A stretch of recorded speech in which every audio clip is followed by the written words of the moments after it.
भुजबळांनी सूर्यवंशी कुटुंबांची आज भेट घेतलेली आहे। दोषींवर कारवाई झालीच पाहिजे अशी मागणी त्यांनी केलेली आहे। कायदा सर्वांसाठी सारखाच हवा असंही ते म्हणाले। सूर्यवंशी प्रकरणी मुख्यमंत्र्यांची भेट घेणार असल्याचंही भुजबळांनी आश्वासन दिले। राष्ट्रवादी काँग्रेसचे नेते छगन भुजबळ यांनी आज सोमनाथ सूर्यवंशी यांच्या कुटुंबियांची भेट घेतली। भुजबळ सावित्रीबाई फुले यांच्या पुतळ्याच्या अनावरणाच्या कार्यक्रमानिमित्तानं परभणीत आले होते। कायदा सर्वांना सारखाच असावा, जे कोणी दोषी आहेत त्यांच्यावर कारवाई झालीच पाहिजे असं त्यांनी म्हटलंय।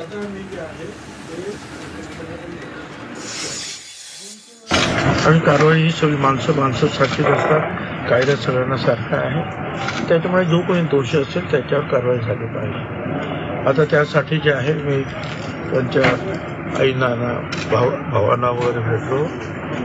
बाबासाहेब आंबेडकरांच्या पुतळ्यांना, छत्रपतींच्या पुतळ्यांना सुद्धा पुष्पहार मानले। आता त्यावेळेला पुढे चर्चा येईल, त्यावेळेला पुन्हा एकदा या संदर्भामध्ये जी काही अधिकची माहिती मला मिळाली त्या संदर्भामध्ये मी बोलेन। त्याचबरोबर मुख्यमंत्र्यांना सुद्धा भेटून मी स्वतः ही सगळी परिस्थिती त्यांच्या 3 महिने झाले सर।